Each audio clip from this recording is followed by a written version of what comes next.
So this week, Trump signed an executive order about election integrity that I feel like not enough people are talking about, and we have to talk about it.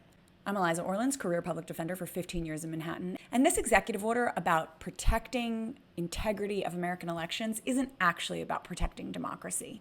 What this order really does is make it much harder for people to vote, especially for those in marginalized communities. It pushes for more voter purges, restrictions on mail-in ballots, and so-called proof of citizenship requirements that disproportionately impact people who have naturalized or even women who've gotten married and changed their names. But this line that's highlighted right here is particularly troubling because Trump is basically praising a system that voter identification is tied to a biometric database. Can you imagine a system where you'd have to turn over your fingerprints or facial scans or retina scans in order to vote? Just imagine. I mean, who controls that data? How does it get stored? What happens when that system inevitably fails or, God forbid, gets hacked? Real election integrity means making voting more accessible, not creating a government-run tracking system that invades privacy and suppresses votes.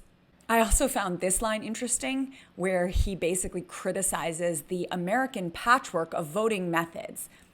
Isn't this the party that believes in states' rights? But perhaps the most concerning thing in this entire document is the part where it says to identify unqualified voters registered in the state. The little number 3 is that the Department of Homeland Security, in coordination with the DOJ administrator, i.e., Elon Musk, shall review each state's publicly available voter registration. I want that Nepo baby billionaire apartheid Clyde nowhere near our voter rolls. Now listen, the ACLU has already said this is a blatant overreach and that they will see Trump in court and they will sue and likely win. This is unconstitutional and will be stopped.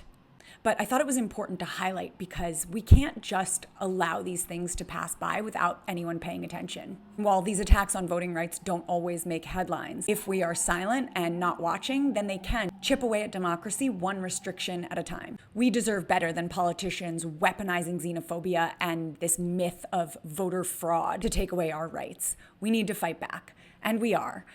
But make sure you're following me for more and leave questions in the comments if you have them. Thanks for being here.